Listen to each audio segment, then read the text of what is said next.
sense of pride when I hear, wow, this is great, this is fabulous. And if they'd only, if I could, rewind it and have them walk in 25 years earlier, they'd say, what a dump.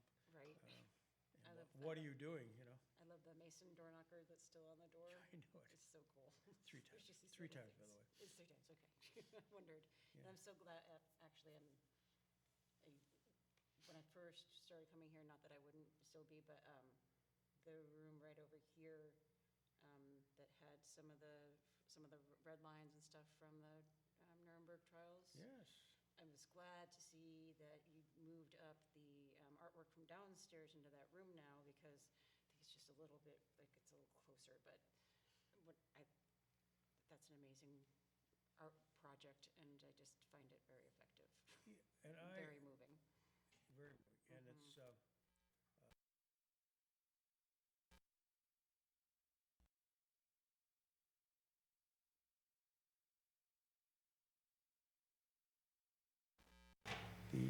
the the photographer who did this at Nuremberg. Yes. And he was 80s, and I asked him, once you tracked him down, I go, do you still have your prints?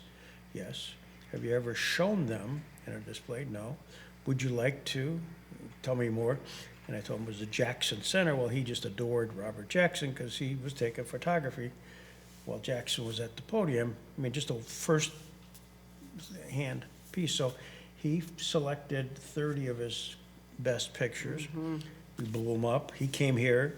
He did his first ever speech about this. And we then did several interviews about him. And then he had had a slight stroke. And so, but he sat down and autographed all of the framed items. It took him about 2 hours because he was very proud of his signature as an artist. It's a good signature. So I've seen it. we had 3 tables, and he would just take his time, and we were in no rush. Right. Because we knew this was really a one-off. But and then likewise these the frames you see there, the perpetrators is what it was called.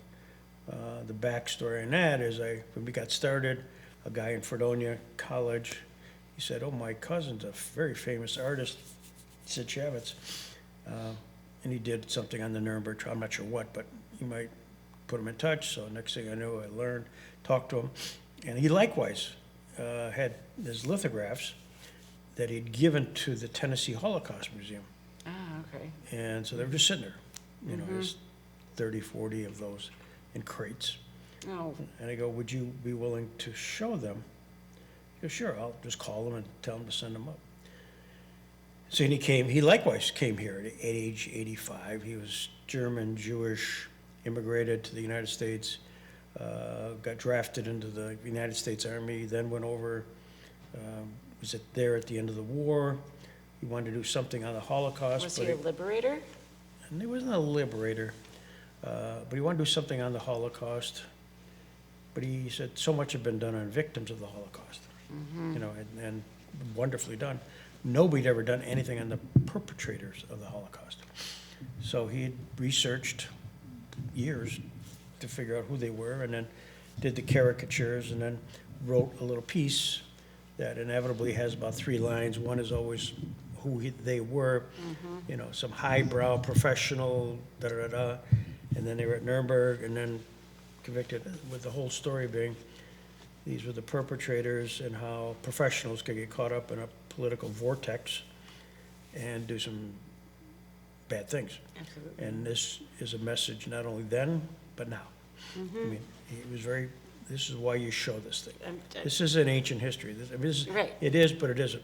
There's a message. Well, and that's, I mean, I love the fact that you've done all this, because I'm history too, and when I'm doing the Holocaust show and I'm here talking with, or in any school or any setting, talking with them, it's just that history it's being lost so quickly, and it's left to actors like me now to perform the story, because we have so few survivors left to tell the story. Right. So to have the people that, I started working with, well, maybe we should keep that for but when I started working with Living I Voices. bet he's got us going here. Yeah, possibly. He does that. Does he? Ed Just will tell 'cause me, oh, by the way, you're rolling. He's good like that. Are we rolling, Ed? We've been rolling. Yeah, but he wants to capture these Right. stories. When I started working with Living Voices in 2008, it was, you know, it was so, now I'm learning that it was several years after, really, like, you were finding these people and you were managing to talk to them. And it's just because, you know, back then it was like, well, there's over 500,000 survivors left, so reach out in your community and talk to people and figure out who's around to capture the voices and carry it on to the next generation is always my thing that I want to say to young people. Now I'm like, oh, I'm like, yeah, I'm nervous, when I wasn't before. But, so yeah, it was really wonderful to hear about all the work that you've taken to preserve this history, because I do, every time I come here, it's that one, that's the picture that I always want, like, point out and tell the students about, and want to explain why that's such a poignant picture of the guard standing watch over the cells of the people on trial, just so that they can't kill themselves before they're held accountable. And I just think it's very, very moving. So thank you for all the work that you've done so far. Well, you know, it's funny, as you think that, you show that picture and you tell that story. We actually had a guy here in Jamestown named Cecil Wright, who was one of those guards, who in fact talked to Hermann Goering, and we have his interview. I mean, in our archives.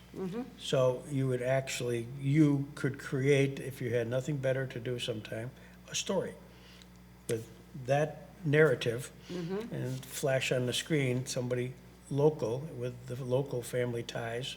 You could actually have the local family people here. Wow. I mean, just, That'd be cool. and just of all the things you picked out, that was one of them, where, yeah, Cecil Wright, who was subsequently, came back, quiet guy, but he was mayor of the village of Celeron, which was the hometown of Lucille Ball, and a little connectiveness there. And he came to my office many, many years ago and was a client. And then he told me about the story, and the next thing you know, they had a big article in the local paper about local guy, what he did in the war, you know, meeting Hermann Goering, interviewing Hermann, or talking to Hermann Goering. And, my gosh, So what did he say to Hermann? Does he remember the conversation? Yeah, or it was does. just And like- I'm trying to recall it right now, and it's on the video, but Oh, okay, nothing deep and dark. But the fact Right. is, he talked to him. right, And many of the guards, often what they would do, because they're bored silly, honestly, looking, you know, hour, 2 hours at max. And then they just watched to make sure they didn't commit suicide. right. Because there had been a suicide, guy named Robert Lay, earlier. And that's what's caused celeb, where we can't lose these guys. How embarrassing. Right. Anyways, so they would often just chit-chat, idle chatter, but, and occasionally negotiate their autograph for candy. There were, Candy, well, that was, with the soldiers had chocolate right. and stuff, and so the guys liked that. So they would ask for their autograph. So occasionally you'll see in the autograph market, you know, singular autographs of Nuremberg trial prisoners that were really negotiated through some barter system. Now, where would I find, where would I find those kinds of interviews and stuff? Do you have them They're on YouTube. archived on YouTube? They're on Okay. YouTube. So if Okay. you went on YouTube, Robert H. Jackson Center, and probably call me and say who the name is, but Cecil Wright happens to be that one. You'd say, well, watch that. Maybe it's for a local community thing where you have one night where you kind of work it into a program and invite all of Celeron, where he was from, and his family members are still around, you know, the daughters and grandkids. You know, I think that would be, it's just kind of touch the. It'd be interesting, just that, like, connection, just making a connection. And I think that that's part of, you know, part of my job as well, but just pulling the threads together that still exist and pulling those together and making them live to people. I was talking to Ed a little bit about this, but one of the reasons that I love doing theater live and not movies or TV is that interaction with people. And I think that with the way that the world's going these days with AI and being able to just, you know, take an actor's voice and put it on behind anybody at any point and changing their face just to make them, I think that theater is going to become this thing that people seek again. And I think it's going to take a couple of years, but I think that people are going to be like, I'm fake of the sick. Right. I'm sick of the fake. I'm sick of seeing that. I want to go and have a live interaction with a person. And that's what I think that I'm hoping that in a couple of years or 10 years down the line, people are going to say, let's go look at the live theater again. Let's look at something that's absolutely real. It's not edited. It's not fake at all. This is the real thing. Let's talk to real people about stuff that really, really happened. And I worry about losing that in the world, but having those interviews and having that touch point in the past is so important, and part of the reason that I love this job and I do it above all my other jobs that I could have. It's just that important to me as well. I do love the history. I was just watching, believe it or not, I was just watching the Nuremberg trials again because I was doing the show somewhere else, and I was like, okay, sometimes I look at this aspect of the Holocaust, and sometimes I look at this aspect of World War II, or I study this, or I'll look at the Nazi superstructures. And that specific day was like the thing that came up were the Nuremberg trials. So I listened to Justice Jackson speaking, and it was just so powerful. And I was so proud that I get to come here and go to the place that that is named for him, and that I get to be in the space where I know that he wasn't necessarily here, but that is honoring him. Where? Show me. Right, where my jacket is, right there, there's Yes. a plaque. Yes, It says Robert H. Jackson on the seat, 33.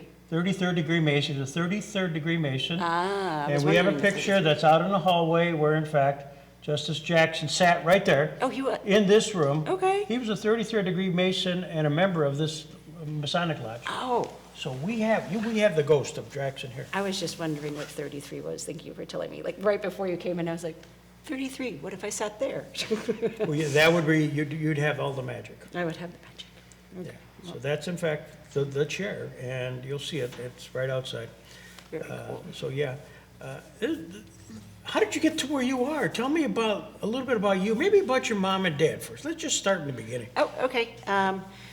So I guess my name is Elgin Kelly Perry, by the way, and I was born in Wisconsin to Robert David Kelly and Linda Walter Kelly. And my mom was a housewife, and my dad was a very intelligent vice president for software when it was really coming up in the 70s and 80s.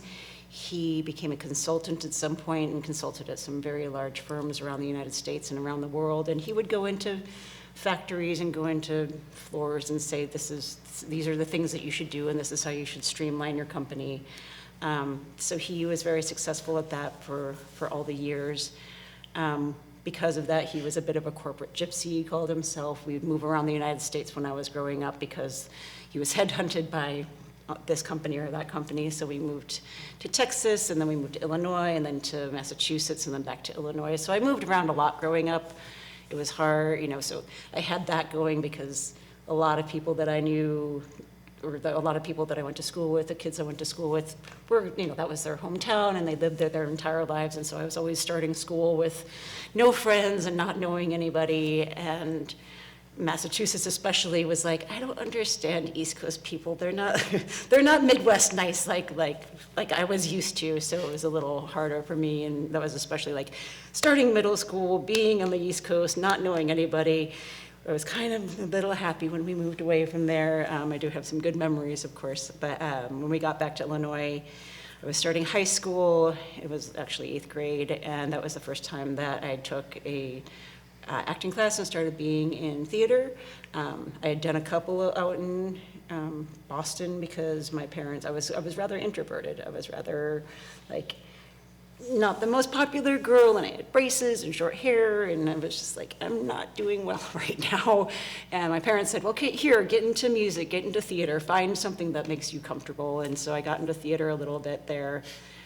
But then when I got back to Chicago, it was in a school district that had a lot of arts available, that was just regular curriculum. It was a public school, but I was really able to kind of flourish there and be like, this is what I'm going to start doing, is I'm going to start the theater stuff. My sister is older than me. She was a very good singer and musician, so I said, well, I can do that too, but I can do it in the theater and not in the musical realm.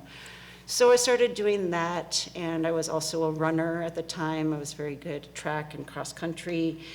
And I came down over a hurdle in my freshman year, and I sprained my ankle really, really badly, to the point that I couldn't run anymore. And then I was kind of out of the sports altogether, and I said, well, I'm gonna double down on the theater now.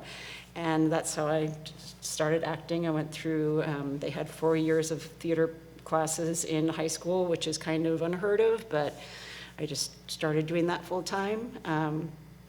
And again, I really wasn't the best because I was nervous to be in front of people. And I had an English project due one day where I was supposed to describe the entrance to hell.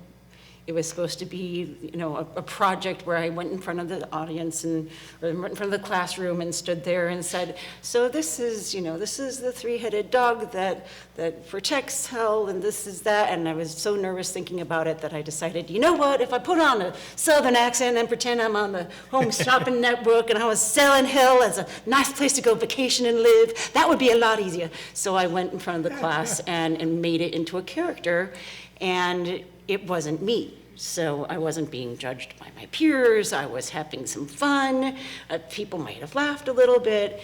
And my English teacher was also the drama teacher. And at that point, she was like, okay, you really need to keep doing this. I thought that I was going to go in some kind of animal therapy or animal psychology, which was not really a thing that was a major in the 90s because I just always loved animals.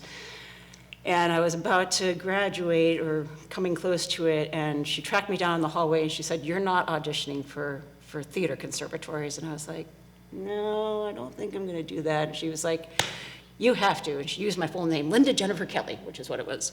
You have to go audition for this. So I went and auditioned, and I got accepted into a very small conservatory in St. Louis called Webster Conservatory of Theater Arts. They only accepted about 32 people.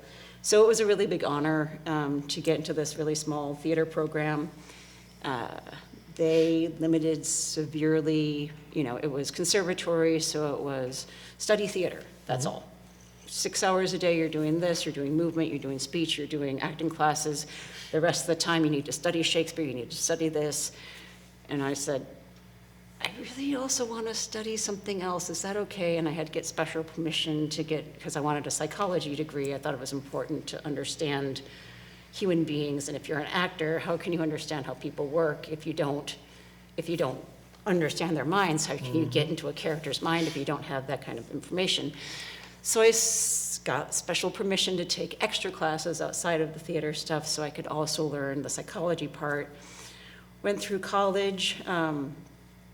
Something that not a lot of people know that will now be, I guess, on YouTube is halfway through college, Webster University used to do a cut in which they cut half of the program, half of the actors that were there to move on to other opportunities, actors that they didn't think were performing quite well enough, and I did get cut from my program. And I sat down with the person the day after, and they said, we saw the most improvement from you in your final showcase, but it still wasn't quite enough for us. And I was like, okay. I was also one of 4 people in the program that had actually applied to other programs, so maybe I was saying to them, you know what, I'm not quite sure this is the right mix for me. So I finished college at Drew University in New Jersey. It was not a BFA program, which I didn't, at the age of 19, didn't understand the difference between a BA and BFA. But I got to get my full psychology degree and do my full double major. And then I graduated, and a friend of mine was moving out to Colorado. We ended up being boyfriend, girlfriend, moved out to Colorado for no good reason other than I graduated from college and I didn't have anything better to do. And then Colorado had all of this theater going on, incredible, and I could get paid. And I could just act pretty much. And it was amazing to me. I never thought that could happen in Colorado. And so the boyfriend and I broke up at some point, and I stayed for about 25 years living there and just doing, 4, 5, 6 shows a year, making a living. Had a little restaurant job that was totally understanding. Oh, you're not doing a show? Great, you can work nights. Oh, you are doing a show? Fantastic, just work lunch. And so that's how it worked for many years. And biggest theater in Colorado, or the big professional theater in Denver, is called the Denver Center of the Performing Arts. And I had just been doing Shakespeare in Boulder for the summer, and they were casting for the character of Miep Geese in The Diary of Anne Frank. All the other actors were either members of the company. I was non-equity at the time, and and they were throwing the auditions for Miep, which is a smaller role, open to the local community. So several of my girlfriend actresses and I were all really excited to be called by the Denver Center, the big professional company, and asked to audition for Miep. And I ended up getting cast as Miep, so it was one of the first people locally to work on this Denver Center stage. That was very exciting back in the day. And after I did Miep and enjoyed that run, Living Voices, which is the theater company that finds me here in this seat right now, was hiring for a Denver-based actress to perform the Through the Eyes of a Friend, which is our story about the Holocaust and Anne Frank. And so I went and auditioned for Rachel McClinton, which is the artistic director, and one of our other actresses, who I think has come here before, her name was Elizabeth Rayner. Mm-hmm. She had moved to New York City and was doing Living Voices out there. They still needed a middle country representative, so that's what I was being hired for. And Rachel came and I auditioned for her because a really wonderful director, Jane Page, had recommended me to Rachel. And I looked at this script, and the setting of our show is that there's archival film footage going on, and I'm playing a character and talking to the characters talking from it. And I looked at the script, and I was called Elizabeth Rayner, and I was like, what am I looking at? I have no idea what's going on. Am I saying all these lines? She's like, no, those are pre-recorded. And I said, so I say this, and then someone else says this, and she said, yeah, it's like you're talking back and forth with them, but it's pre-recorded on a video. And it was a videotape back then because it was back in the early 2000s. So I went and auditioned with Rachel, and she said, well, your resume is really fantastic. I was a popular actor in Denver then. And she said, but you also have already done the research for this specific show. Because of the Denver Center being such a professional company, we had 8 hours a day of rehearsal, but the first 4 hours for the first week were just intensive learning about all of Anne's history, about the secret annex where she lived. It was about World War II. We had a gentleman, Donald Sewell, who we have a ballroom named for out there. He was one of the, a higher up in the Army that was in charge of D-Day. And so he came and spoke with us about some of the interesting facts about D-Day. We had a survivor come and speak with us as well. So they really laid the groundwork for that education very well. And because I already had that information part, because it is being about an actor when you're with Living Voices, but it's also about being a historian in a way and an educator, which I loved. So I got hired because I already kind of had that step in, and I was a well thought of actress and have been working with them since 2008. This is the fourth, I do 4 shows now. Right now I'm dressed for the 4th show that I learn with them, which is Hear My Voice, and it's about women's suffrage and getting the right to vote in 1920. And I really appreciate the company because, like I would say today with an audience, when I was in high school, if you asked me who got women the right to vote, I would have told you Susan B. Anthony. Absolutely, she's on a coin, right? Like, she's the lady that did the things. That's not anywhere near the truth. And as I said, I went to a really good public school, but I can't remember any of that information being taught to me. I was also dyslexic growing up, so history was like hard for me to get into my head because the dates and the numbers. In theater, to set your character, you need to have that basis of history. So it's really excited me to learn about history finally and to understand all these different bits. And that's how I came here today. How is it set up? I mean, I've seen them. It's spectacular in the sense of it's multimedia, if you will. Yeah. But somebody's got to actually script it and do the archival footage. Is there a company someplace that conceptualizes all of this? It is all done in-house within our own theater company. So Rachel McClinton is our artistic director, and her husband's name is Michael McClinton, and he is a producer at PBS in Seattle. He's won 3 or 4, maybe even 5 by now, local Emmys for his work with PBS.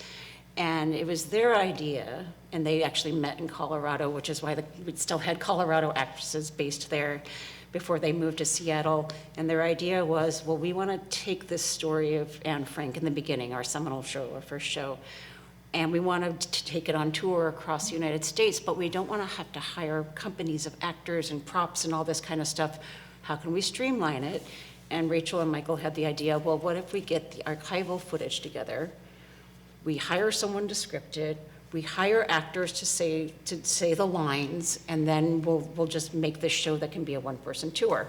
So it's Michael McClinton that sits and goes through, and we have a new show that's coming out that will be at the Robert H. Jackson Center, I believe, in a month or so, called Homefront, Warfront.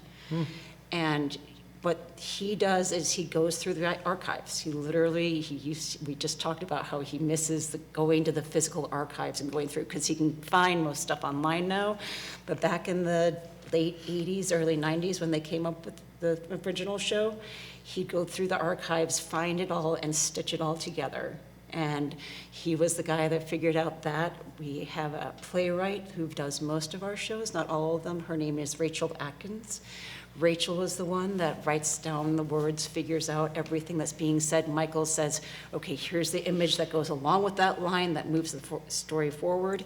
And then they found professional actors in the Seattle area that played, for example, Anne Frank, her voice, that played her father in this story that I was going to do today, that I will do very soon. Will play my mom and my dad. And they're well-known actors. Like if you knew people in the Seattle acting community and you were watching the show, you'd be like, oh, that's them, that's their voice in there. So they're local actors. The biggest challenge as an actor with that kind of script is learning how much time you have to say the line. So Sure. Every now and again, I'll wax a little poetic and be feeling a little emotional about this, but I know that my dad's gonna be there saying this line, so I gotta wrap it up. So it keeps me true as an actor, instead of going on that emotional journey, be like, someone's gonna cut you off in just a moment here. It's not a live actor that's gonna wait for you to finish. You've got to just kind of keep it in line. So I think it's anytime that I go to a new school, people say, I've never seen anything like this before. Right. And it's really cool to be a part of that. Two notes, local notes. Yes, MEEP. please. MEEP. Yes. MEEP, I believe. MEIEP. MEIP, yeah.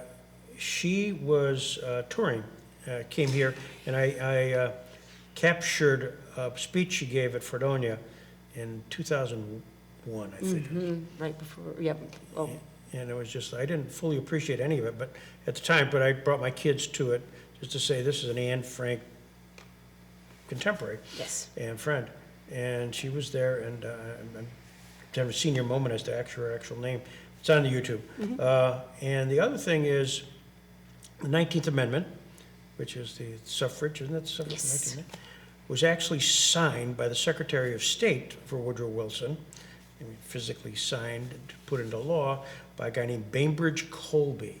Bainbridge Colby resided in Bemis Point, New York, which is just 5 miles from here. Really? So at a little local, and we did a play act here on Bainbridge Colby's life, dealing with the mock trial of Adolf Hitler.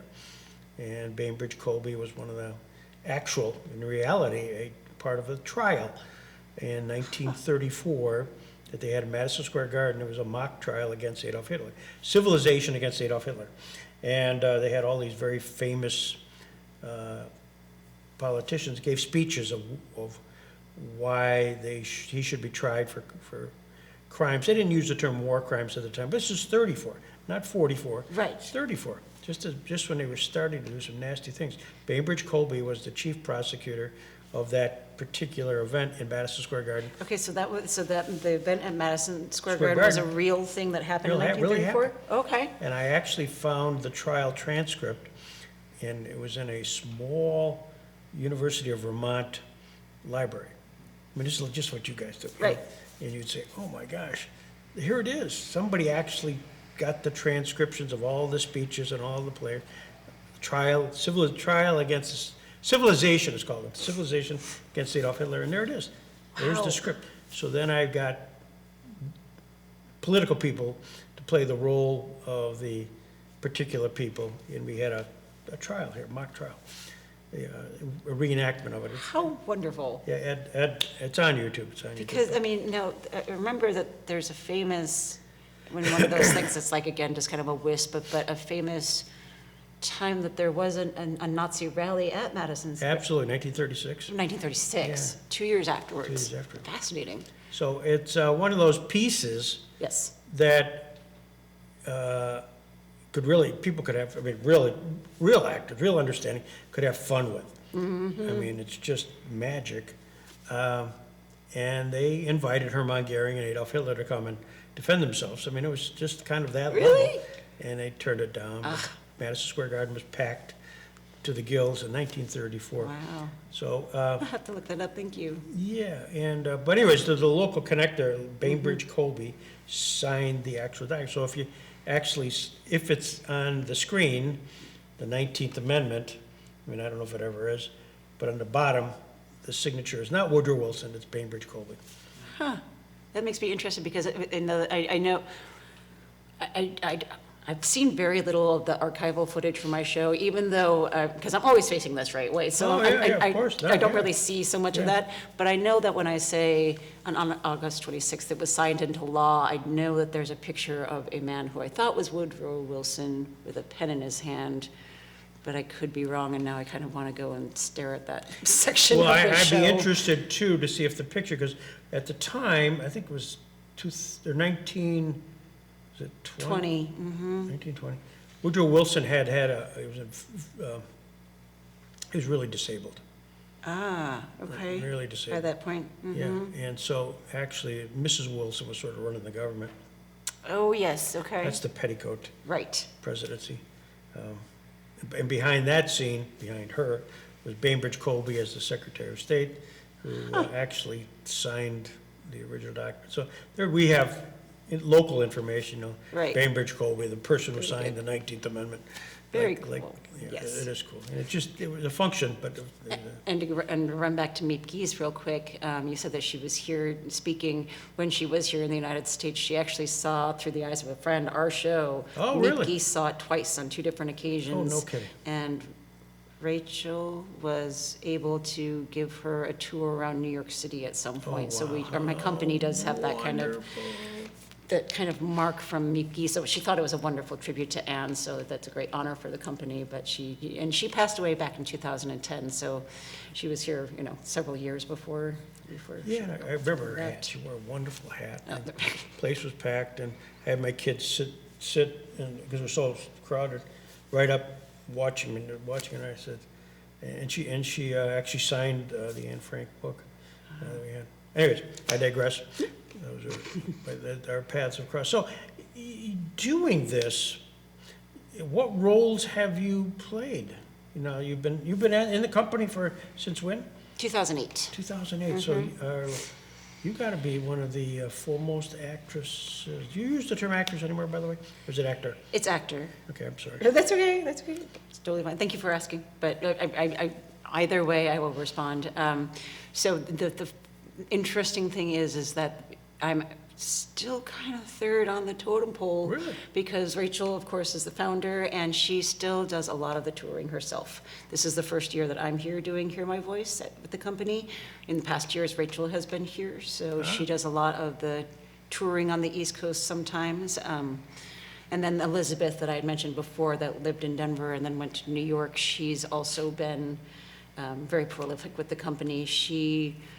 During the pandemic in 2020, it was interesting, she moved from New York to California to take care of her mother, and I moved from Colorado to Atlanta, which is where I'm now based, to take care of my mother.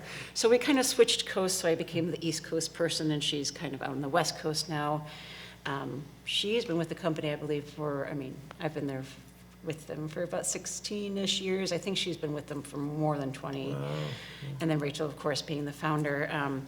So I'm the East Coast representative pretty much, but Rachel's got her mother in New Jersey, so she's coming out because it's getting to that time where we're all taking care of our mothers a little bit more than we used to. And so Rachel's out here doing a lot of shows on this coast as well. But yeah, I like to think that I'm a very good representative of the company. I love working for them.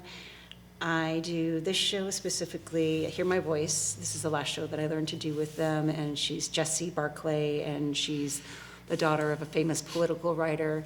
With Living Voices, we do composite characters, and that means that every time that I'm performing someone, I can't take you to Google and show you a picture of Jessie Barclay, and in Through the Eyes of a Friend, I can't take you to Google and show you a picture of Sarah, Ann's best friend.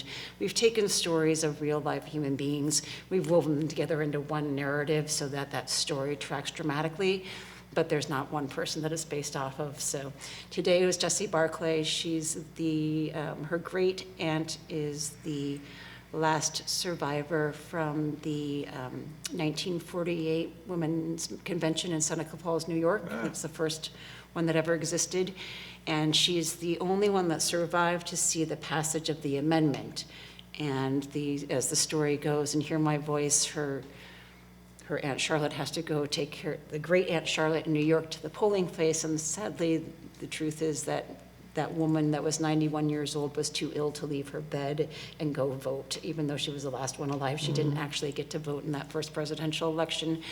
But I've done a lot of research on my own. I'm not the best historical researcher, but when I look for that woman named Charlotte that was the last survivor that could have gone to the polls, I can't find her family history, so I don't know if it's possible that she had a great niece named Jessie, but that's who my character is based off of. Nonetheless, is that kind of historical fictional person that's related to them. I also play several times. I've been here to play the new American, who is Irish, and she's Bridget, and she's coming over from Ireland to help save her family, who are going to starve to death without her help. Unfortunately, it's after the potato famine, but still a very real time in Ireland where people were struggling. And between 1900 and 1910, more people left Ireland, first generation, and were living in the United States than were living in Ireland. That's how many people left to come and help their families there. Bridget also, I forget my character sometimes. Bridget also goes through the Triangle Shirtwaist Factory fire when she's in New York and she's become the new American. And then another show that I do that's for younger audiences, her name is Leah, and she is coming to America to avoid the Russian pogroms that were happening at the turn of the century in 1900. During that time, the Jewish people were living in the Pale of Settlement. They were really being discriminated against, murdered. Pogroms were happening where the Tsar said it's okay to go and destroy their villages and take everything and kill them and do horrible things to them. So her family escapes, and it's a show that's meant for, like, you can start at age like maybe third grade, fourth grade, because it's really about the refugees' physical journey, leaving, getting out of the country, traveling across Europe, getting on a ship. When she gets to America, this show is called The Island of Hope. She has conjunctivitis, pink eye. And at that time, if you had that, you were not allowed into America, because what if you got off the island and you got into New York City and suddenly pink eye is everywhere? So America at that point was very careful to keep people that were sick away from entering the mass population so that the mass population did not get ill. So my character Leah is sent to the hospital, and she's afraid that she's going to be separated from her family and sent back to Russia, where of course the Tsar will hunt her personally down and hurt her and her family. Luckily, she gets over the conjunctivitis with the doctor's help, because the Ellis Island doctors were amazing back then. They were some of the best doctors in the world in Ellis Island. They cured her and so many others and sent her on to live to America. So those are the 4 different shows that I do for the company. And then there's about 9 other shows, including the new one, I think, that we do as well. And they all have the same kind of setup where it's a live actor, one person with the archival footage happening behind them. Most of the scripts written by Rachel Atkins, everything put together by Michael McClinton, and that's our company, and I'm so proud to be a part of it. And they're based in Seattle? Yes, absolutely. I've been to 20, I think in 16 years, I've been to 25 different states. I think I've made it to half of the country in terms of performing. So before I got married after being in the theater business for all these years. I finally got married about 6 years ago, but before that, it was really, really enjoyable to just be on my own touring. You know, I get on a plane, they provide everything that I need, and I go and perform all across the country. There's all different kinds of schools and venues and places, and it's a lot of fun. It's a little harder now that I'm responsible for the mom and the family at home, but it's still just a wonderful time to come out and see different places. And this afternoon, I'm looking forward to going to your comedy center finally, because it's been Good either for you. closed or something has gone on. But I loved coming up here to upstate New York, and I performed, live at the Sands in Las Vegas a couple of times, a couple of days, and that was just fun to say that I performed in Las Vegas, and Right, right. yeah, a lot of different kinds of places. Do you ever find that when you've performed and the show is over, all of a sudden perhaps somebody senior comes up who had to connect to the character? Or connect to the subject, I should say. Absolutely. I've been, at some points, I remember I was in Wyoming, and I was doing this show specifically, the suffrage show, and there were older audience members. It was not a school that I think it was in a library at that point in a pretty small town in Wyoming. And these ladies just said, well, this was back in several years ago, and there were ladies that said, well, I remember my mom getting the right to vote, and I remember this, and I remember that. So sometimes it is a very personal connection that people have. On like the opposite side of that coin, I was in Florida last year, I think it was, and there was a Christian survivor of World War II that, I'm sorry, I think he was a Jewish survivor from World War II, and he had lived in Amsterdam, and so he spoke Dutch, and I think he was confused about what I was doing there playing Anne Frank's best friend, so he started to speak to me in Dutch as if I was Sarah, and I was just, well, I don't think I look as old as Sarah would be, which would probably be about 92, 94 right now-ish, but he really thought that I was that person. Wow. And then again, he was speaking to me in Yiddish as well, because I was at a Jewish community center, and he just said, I don't think that people understand this anymore. I don't think that there's the right sentimentality, and I was very happy, or I was flattered that he thought that I was that person, or that I was possibly, but at the same time, I was just very confused, because I was like, I hope the age doesn't add up. I don't think I'm looking too bad for my age, but then I also, I wasn't exactly sure what he, and people came over and said, oh, he's always kind of taking people aside and saying things, but I wasn't sure what he wanted me to do, or what he wanted me to help him with to try to make it more authentic or not.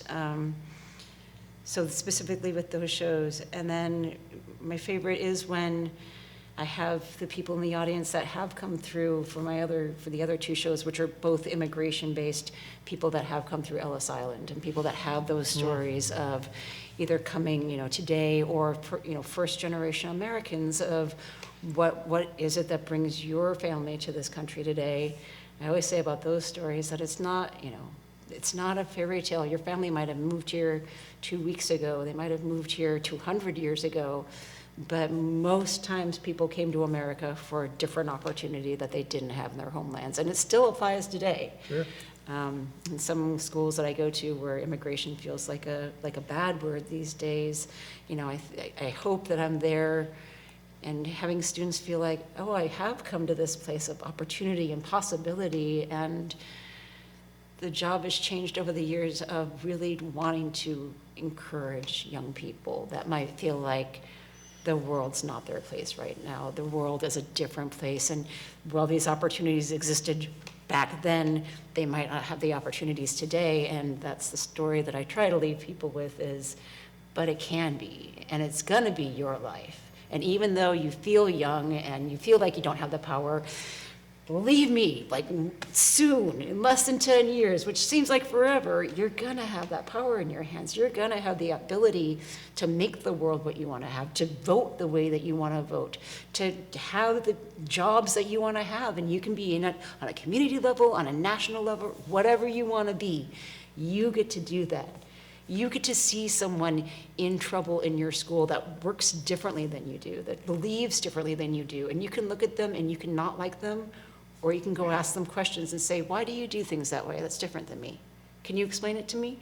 Those are the words I'm trying to get into the students now, to try to uplift them into be empowered, to not feel like, well, everything that I do is just going to be recorded on TikTok and I'm going to get in trouble and people aren't going to like it. But no, you still have the power within yourself to be who you want to be in this day and age. So that's my wonderful part about the job that I hope I'm inspiring in young students.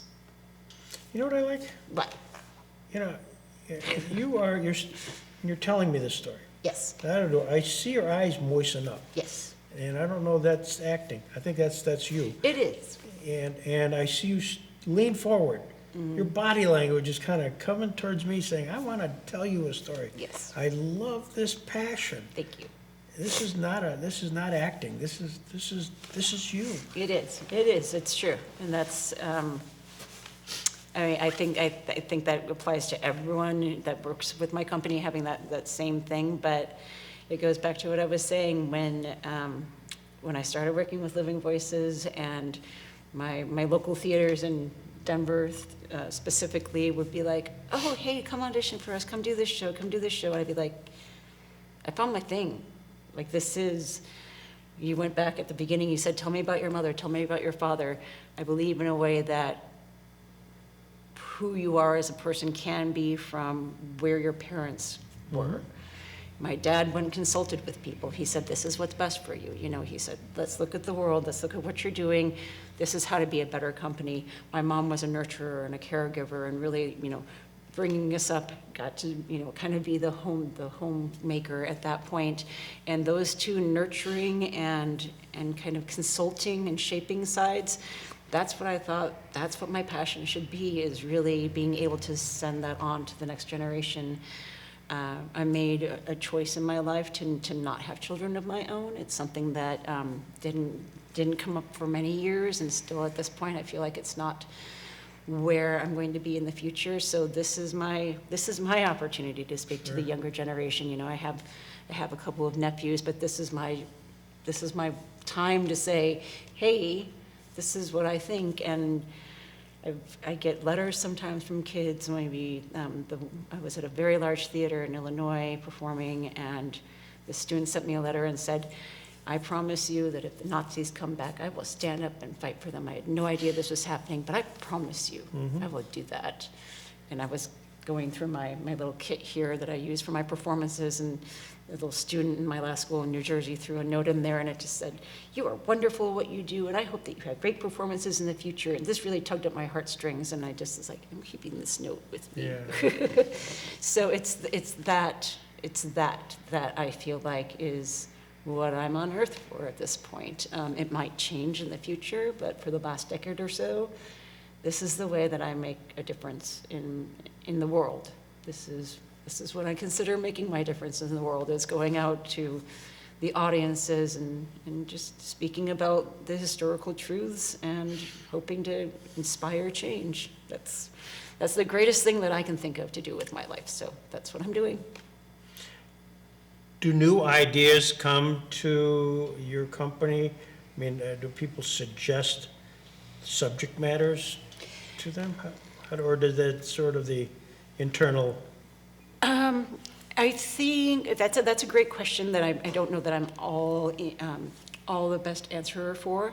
However, like the new show, Homefront Warfront, that's coming out, is about African-American pilot in Pearl Harbor during World War II. On the day, she's actually training someone to fly, and I don't have all the information about the script, but from what I understand, she's training a male pilot to fly on the day when the Japanese attacked Pearl Harbor. So that's the story that came up. I think that Rachel and my company were inspired by that from some different things that they had read, some different books. So the company is often inspired by just reading different historical content, I know that there was I believe there was a grant that was given by an aviation museum out there in Seattle, which of course grants, when you're a nonprofit theater company, makes it easier to look into the material that you want to, Right. because you have the funding behind it and the historical footage as well with the aviation museum. So I think that show was created in part because the funding and the interest was there from the aviation museum. And that's, again, something that, as a nonprofit theater company, you have to try to find who's interested in what, and who's going to be able to come and see the show, who would like to back the show, because as a theater company, you always Right. need sponsors to come in and kind of help out with that. So that's the most recent thought that I know that we've had. I don't know that anything else, we have one on the burner for the future, but it's kind of the artistic director decision that I'm not always in on, and Rachel Atkins as well. I think that they threw around the ideas there. There's some more thought over there in Seattle that I'm not always privy to. Well, it's funny, as you're just chatting about unique stories, and I've been inundated with Nuremberg. I've been 25 years, we've been studying that and getting a ton of footage and meeting people, et cetera. But there is a great story within it. There's one lady who at the beginning was with Robert Jackson. And Kate, and I'm trying to think, Ed, if you remember her last name, we have a lecture, Catherine Fite. Great name. Catherine Fite, F-I-T-E. And so we have the Kate Fite lecture once a year.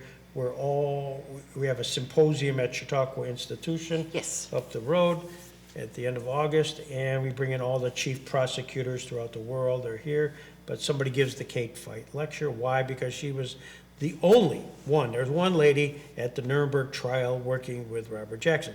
So it's a story which is unique as one Right. in a male world, but surrounded by the trial. So you got the whole German, Nazi preparation, looking at the evidence, learning, and all of this story, and of course her backstory of being one of one. And as you were telling the story about how people, sometimes you just don't know, but you can tell the Nuremberg story through the eyes of the only lady. Right. I love that. And her archives are in St. Louis, I believe, at the Truman Library.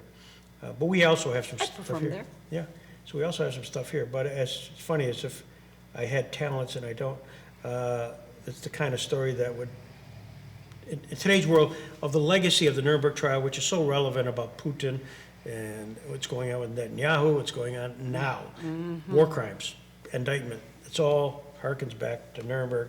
What's Nuremberg? Who's Nuremberg? It's Jackson. He's the guy who was the architect. So it's kind of like, And the way that he set up the rules for Nuremberg are still what's being used in order to Correct. prosecute war crimes today. That's something that I always like to try to bring in when I'm here performing. exactly, the London Agreement is, because that was out of whole cloth, there was never such a thing. So I'm talking the obvious to somebody who knows. But point is, that within the story is a one person, Catherine Fite, that to me is just so unique and undeveloped. And there's one lady actually who's a scholar who's actually dug deep into finding out all of the prosecutors who were women in all of the trials. And she's actually done the research, but it's unique, Huh, absolutely. so. That's a story that deserves to be told, The story needs to be absolutely. told. We tell it once a year, but to a very limited audience. Anyways, I digress. You obviously had no idea this was gonna happen, but as things progressed here, what's the question I should be asking you that we haven't asked or you haven't told? Oh, gosh, that's a good one. I feel like, and we were chatting about it a little bit earlier, maybe to a little smaller extent, but I kind of wonder with Living Voices and, well, live theater in general, but where, considering the technologies that we have today, where can this kind of thing go in the future? And in terms of making these stories accessible to future generations, and not even accessible, but interesting to, compelling to. And I think that it's the live actor, but if it's not the live actor, if it's something that's more AI generated, which I don't like talking like that, but it's true, you know, so AI generated or something that, what's the next art form? Is there something, you know, will I be sitting here 10 years from today with 3D images around me instead of archival footage? And is that an upgrade, or is that something that's a gimmick, because all you really need is the 2D video that's real behind me, and not, you know, a representation of Anne Frank, for example, you know, physically coming at me on a stage, and is that even the point of the show? Because I don't think it is. So I'm kind of, that's where we're going in the future. I think as storytellers, as archivalists, of historians wanting people to be understanding and interested in our stories, how do we excite them into listening to us for a whole half hour or a whole hour, which today seems like that's a long time frame for some of the minds that I see out there today. You know, there are times I've had instances in the past couple of years where I will have students in a school where teachers are not necessarily paying attention, and they're watching YouTube on their phones while the show is going on. Sometimes, a lot of times, teachers are very respectful and they know how to be an audience member, but these days some students do not, and they'll still be there. And then they'll tune in. Oh, something just happened that was interesting. But then it's like, oh, it ended, so I'm going to go back over here. And it's that Right. attention span that I'm going, how can we engage it more? Or should we be editing shows down to be less long because students just don't have the attention span for it anymore? Or, you know, that's something that I don't know. And I would love your input on, like, do you have any thoughts on what we should do in the future to keep people interested, younger people, I suppose, interested in these, and I say stories, but in these historical truths? It's an interactive thing. We have just one vignette up in Buffalo. We do something called the Robert H. Jackson Day at the federal courthouse there. And we, once a year during Law Day, or Constitution Day rather, invite 100 plus students to the courtroom. And you wonder if they're going to pay attention, because we're talking about the law, talking about specific cases. They bring the Jackson Center involved to talk about a specific case, which might be somewhat relevant to them. And so one time, it was the Korematsu case. It was Japanese internment, and I think that's part of your... Within the silence will be here. Yeah. And we spent a lot of time. We actually had Fred Korematsu here. When I interviewed Fred here in 2002, we've had his daughter, Karen, a couple times here. And we actually, you know, show the actual poster. We actually got one of the original posters saying, you gotta go here. But so we did this up in Buffalo. And we figured, how are we going to get their attention? So it's kind of jerry-rigged right up front that the students all came in, and there was a student from different schools, so they didn't know everybody. And we sat one up towards the front who was clearly Japanese American. And all of a sudden, you know, the court all rise, everybody rises, they sit down. Next thing you know, the federal marshal on cue came in to the front and said to this student, he goes, "Are you Japanese American?" He goes, "Yes, I am." "And are you so-and-so?" "Yes, I am." "Please come with me." And he ushered him out. Oh, right. Took him out of the courtroom. They're like, oh, that immediacy Right. grabbed them. Now you had their attention. That is the story that you're about to hear. That person, and we have similar, kind of one other thing with the very famous Jackson case, because Jackson was very much involved with the Korematsu case.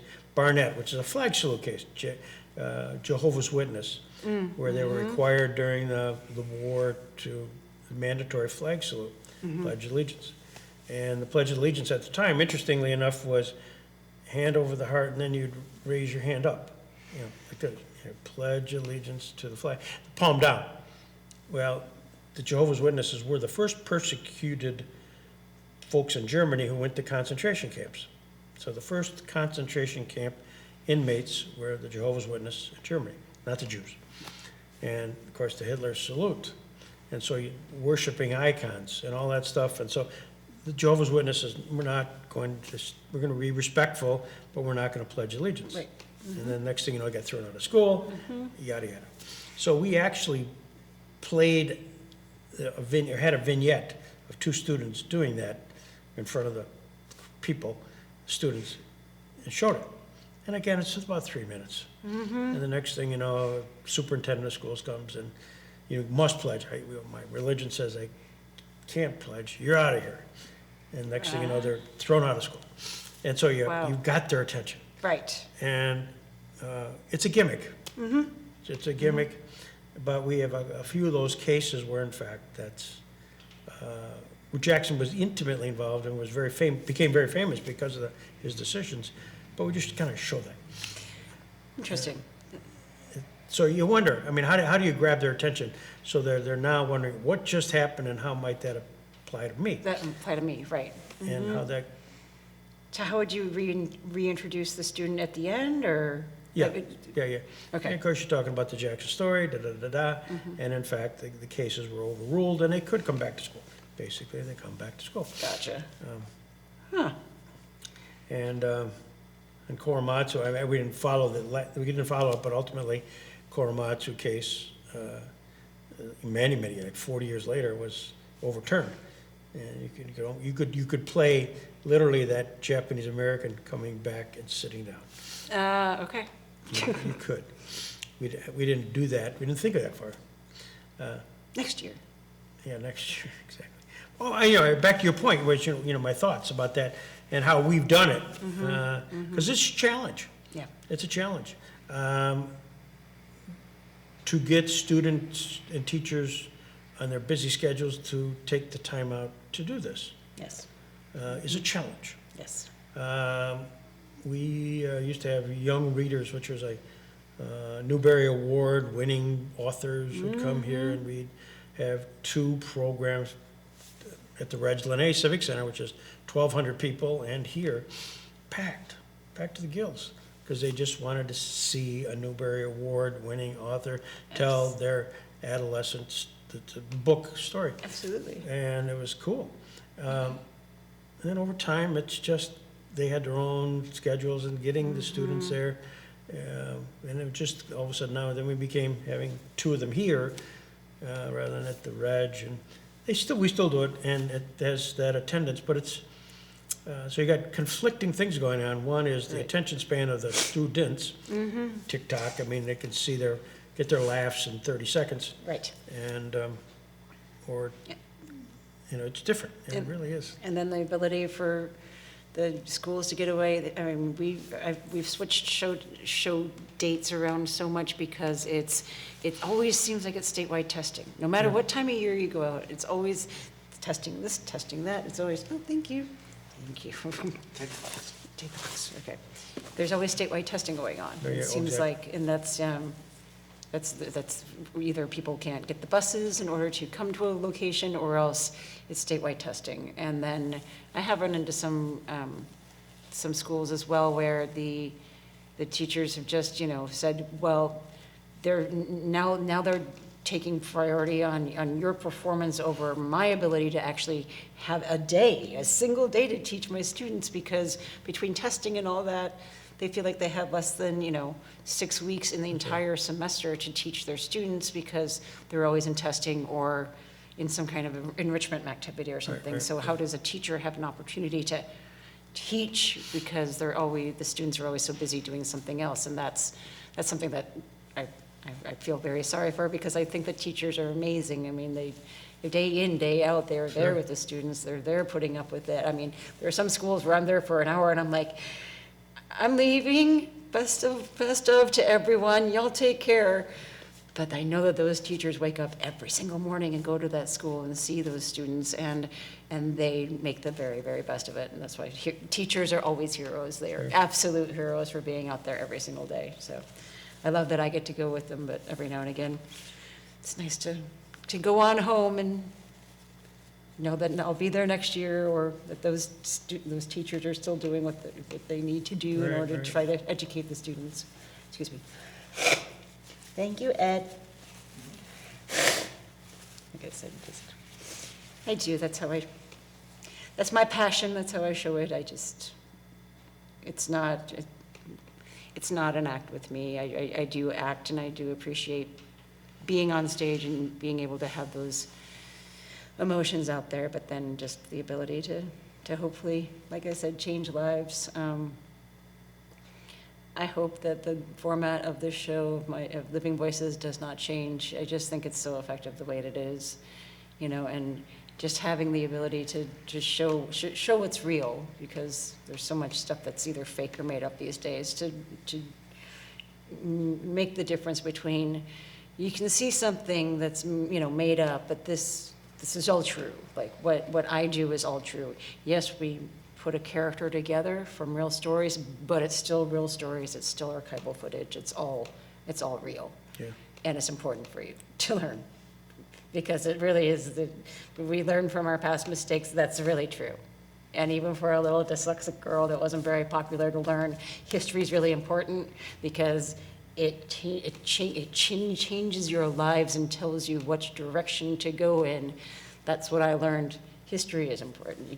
You do need to learn from it, and it will change your future if you allow it to. So always be studying, always be learning something new. Keeps the gray cells going. That's right. Thank you. This is You're fabulous. welcome. Absolutely. What a bonus for me. I'm delighted I stumbled in here today and I am too. an opportunity presented itself. Absolutely. And now we can go watch the video of my show on my phone if you want to, and we can see if that's actually a picture of Colby. Bainbridge Colby. Bainbridge Colby. Gray matter moving. Names like that, Bainbridge Colby. Bainbridge Colby. It's a great name. And Cat Fight. Early on, Catherine Fight, and early on, this is kind of done now, but we tried to do something like this. We didn't know what Living Voices was. And we had a local actor, Bob Terryberry, was the thespian, and he looked like Jackson. Oh, cool. And so he was conned into, we was at a Nuremberg trial anniversary, and so we had a student assembly here. And we used Jackson's actual footage for some of it, so it would be Robert Jackson speaking at Nuremberg, and all of a sudden we faded out, and all of a sudden the light went on over here, and Bob, the actor, would pick it up, and he would tell the story and tell his own story as if he was doing an assembly at Jamestown High School, speech. And then we said, and then my highlight was the closing statement at the Nuremberg trial, and he'd start the first few lines, and then we'd go back to the actual footage. And that was cool. It was cool. I mean, we were just, remember that, Ed? We were sort of naive. We were sort of naive about the whole thing, but the crowd loved it because he had the morning coat on, he had everything. And so we actually used him up until recently as the Jackson. He would show up at places, and he learned his lines, and he would work on it, and he would really present. So we have a Robert Jackson actor. Oh, that's wonderful. Yeah, he's now he's retired now. He's retired from being a Jackson, but we have this all on film. And even once in a while, I'll show you, man, I don't know what we were thinking, but it actually worked. It actually worked. And at the same time, during that assembly, so that was like 2 parts to it. The second part was we actually had a guy named Henry King who was, in fact, the prosecutor with Jackson. He was physically here. So we did this acting dog and pony show, Cool. which was for like 20 minutes or so. And then ended that, and oh, by the way, here's a guy that was actually there. Neat. So play, act. Right. It actually had that thing. So it was one of those, like, cool as all get out. Yes. It was a Law Day event, so we're honoring Law Day, Jackson Center. There's a couple of the schools that I've gone to, they'll have like a 3-period kind of thing where I perform And then there's a paper clips activity, and then there was a survivor as well. So that was a really neat day, because the school really did make a full day out Yeah, of, exactly. let's do, let's have Right. let's have the actor be here, let's have let's watch this movie, the paper clips, and talk about that for a little bit. And then the afternoon, they all gathered together, and there was a choir singing, and the survivor would come in, and it was just a very honored moment for the survivor to speak. And of course, I believe that gentleman has passed away by now, but that was a really, to have that, juxtaposition of here's the thing, but here's the real thing. Yeah, you could touch the hem. Yeah, exactly. We've done a lot of those, but one of them is specifically Jerry Spinelli, who was a well-known writer, and Maniac McGee is his big Okay. book, but very prolific, and a couple of his books have been, Disney has put out. Anyways, he came here because I became a friend of his, and he spoke on the Warsaw Ghetto. So he wrote a book, a very serious book on the Warsaw Ghetto and a certain child, 16-year-old, who went through it. And that was his story. Well, we found a person named Helen Fagan, who was a friend of our executive director, who lived in the Warsaw Ghetto at age 16. Oh, So, and Jerry didn't know she was coming. And so Jerry spoke to the book, and we had a packed house about the book that he had written. And then all of a sudden I brought up Helen, who was a professional, not professional, she's a professional person, but she actually was at an age where she, in the Warsaw Ghetto, was like 16 or 17, and to keep the morale high, she would teach the kids lessons. So she was kind of keeping the morale high when all Right. hell was breaking loose, but she lived it. Ugh. And so Jerry's like, holy cow. right. And so the two of them went off later on that night, spent all night, just because Jerry wrote about it, but he had never researched it. Oh, And Helen had, other than just book Right, research, right. but Helen had physically, lived it. Lived it. And so the two of them it was magic. And That's to this cool. day, Jerry says, never had anything like that, where Helen Fagan came, and Helen, she lived it and saw the devastation and the death and destruction. Of course. So, yeah, that was fun for us to do, to match the real people. Absolutely. Oh, how wonderful. Yeah. Thank you for sharing the wonderful history here. Thank you. I love hearing all of the different connections, Well, yeah, it's, because it just feels powerful in the room right now a little bit, talking about all these, summoning all these different voices and everything into a theater, it can be very powerful, so that's it's- excellent. if you live my, yeah. if you- Goosebumps. Yeah, well, there's all kinds of stuff. Well, thank you so You're much. welcome, Here, I'll thank give you. a hug here. Yeah, absolutely. Thank you. Thank you, sir. And This was enjoy. Good luck, lovely. yeah. Thank you. Bainbridge Colby. Bainbridge Colby. You gotta look it up. In fact, I'll have to go